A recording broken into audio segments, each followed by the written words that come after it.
Hoy nos metemos de lleno a analizar cómo un presidente intenta, pues, reescribir dos reglas que parecen grabadas en piedra en la economía de su país. Dos ideas muy arraigadas. Exacto. Por un lado, la idea de que subir salarios de forma significativa inevitablemente dispara la inflación. La clásica. Y por otro, la creencia de que los impuestos de emergencia, sobre todo a los más ricos, asustan a los mercados y, bueno, ahuyentan el capital.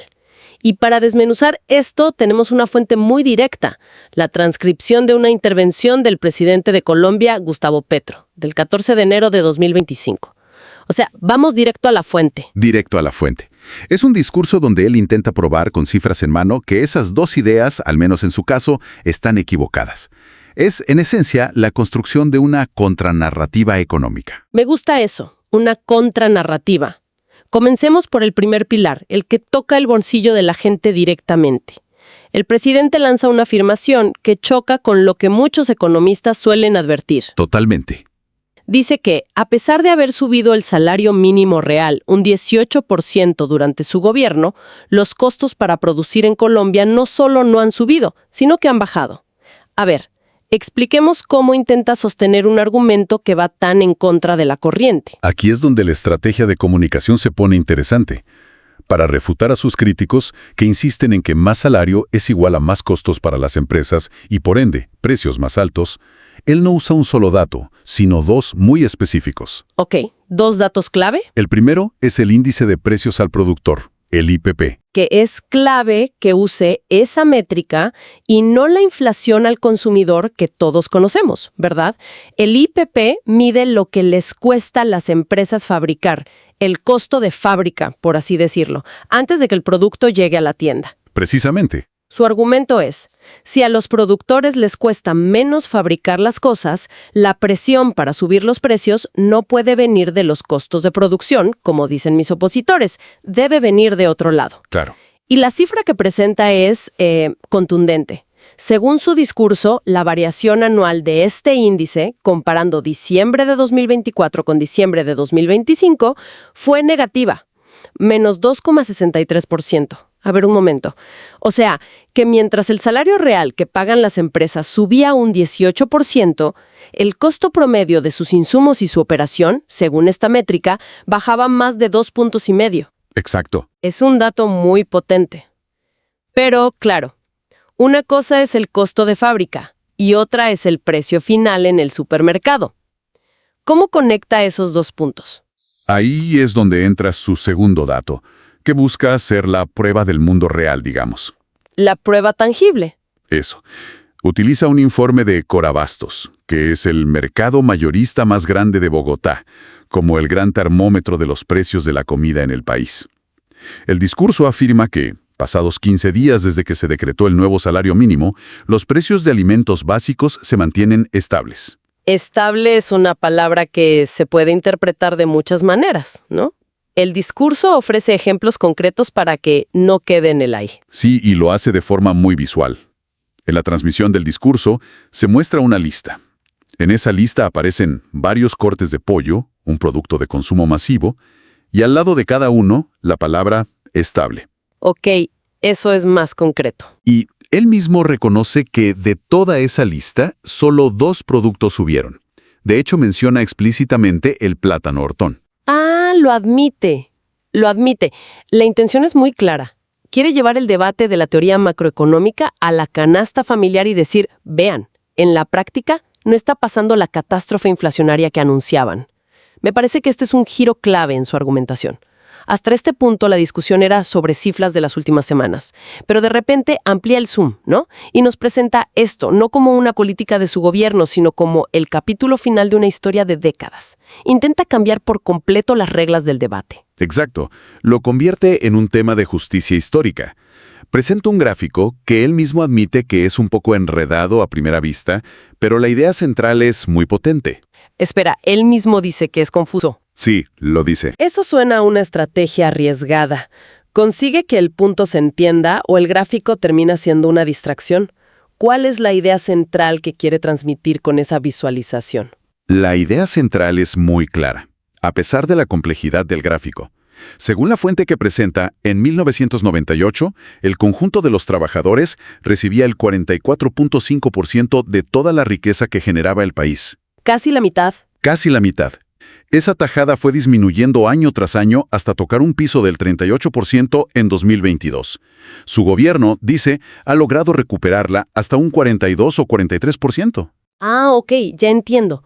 Con esto lo que busca es reformular la discusión.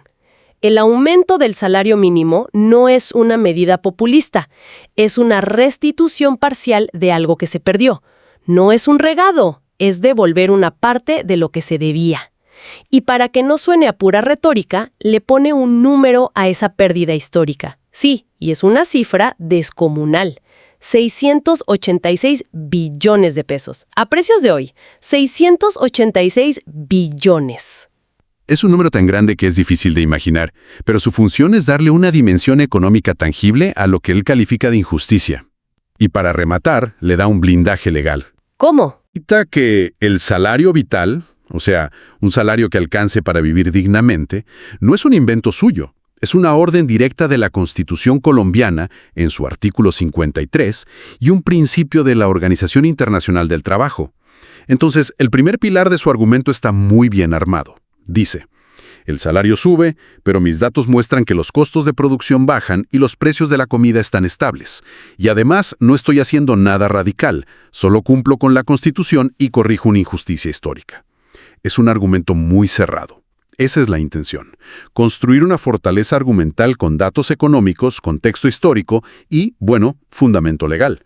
Y es interesante porque si este primer argumento se basa en defender su política de las críticas internas usando datos locales, el segundo argumento cambia de escenario por completo. Totalmente. Mercados de Bogotá, y nos lleva a los mercados financieros globales, donde, según él, se libró otra batalla clave contra sus críticos. Totalmente. Aquí el conflicto ya no es con los economistas locales, sino con el propio Congreso.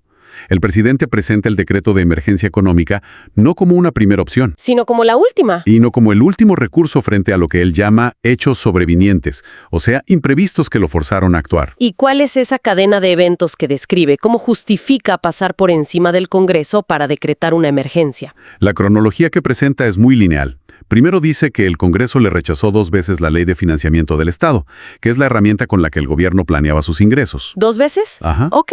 Segundo, como consecuencia directa de esa falta de certeza, cuando el gobierno necesitó pedir dinero prestado dentro de Colombia para pagar deudas viejas, tuvo que aceptar una tasa de interés altísima, ¿De cuánto hablamos? de más del 13%. 13%. O sea que el argumento es, la acción política del Congreso tuvo una consecuencia económica inmediata y muy costosa para el país. Eso es. Generó desconfianza en el mercado local y eso hizo que pedir prestado fuera mucho más caro. Exactamente. Él lo califica de irresponsabilidad y sectarismo político. Y es aquí donde el decreto de emergencia entra como la solución a esa crisis. Ok. Impuso nuevos impuestos, dirigidos según él a un grupo muy pequeño y específico, el 0.5% más rico de la población, los megarricos. Aquí es donde la narrativa se pone fascinante, porque la teoría económica tradicional diría que un gobierno que decreta impuestos de emergencia a los más ricos sin pasar por el Congreso debería generar pánico en los mercados internacionales. Claro, es lo que uno esperaría. Los inversores odian la incertidumbre y las medidas unilaterales. Y esa es precisamente la expectativa que él busca demoler con su siguiente dato. Tras firmar el decreto, su gobierno salió a los mercados mundiales a buscar $5,000 millones. 5,000 millones. Principalmente para reemplazar esa deuda interna cara por deuda externa más barata. ¿Tiene sentido? Pues el resultado que presenta es que la demanda de los inversores globales no fue de 5,000, fue de $23,000 millones. 23,000. Más de 4 veces. Una sobredemanda de más de 4 veces. Es un dato demoledor para sus críticos. Y aquí la jugada es brillante desde el punto de vista narrativo, ¿no? No solo presenta el dato de la sobredemanda de bonos, sino que lo posiciona como un verdicto del capitalismo global, de los mercados, que contradice directamente a sus opositores locales. Es que está usando su lenguaje. Claro, es usar el lenguaje y el juicio de sus críticos en su contra. Es exactamente eso. Y para añadirle un toque casi geopolítico, menciona de pasada que este éxito ocurrió justo después de una conversación con Trump, aunque no da detalles. Curioso. El mensaje subyacente es, mientras aquí me acusan de ser un radical que espanta la inversión, el mundo financiero y hasta figuras políticas de derecha confían en mi manejo económico. Claro, es una narrativa muy potente. Pero un escéptico podría preguntar, ¿esa confianza se debió realmente al decreto de emergencia o fue simplemente una coincidencia? Buena pregunta. Quizás los mercados globales estaban inundados de dinero en ese momento y buscaban cualquier oportunidad de rendimiento en países emergentes sin importar la política fiscal local. El discurso llega a tocar esa posible causalidad. No directamente, pero sí presenta un resultado tangible para reforzar la causalidad. Y es el costo de ese dinero. Ah, la tasa de interés. Exacto. La tasa de interés promedio de esa nueva deuda externa fue del 6%. Y aquí viene la comparación que para él es la prueba reina.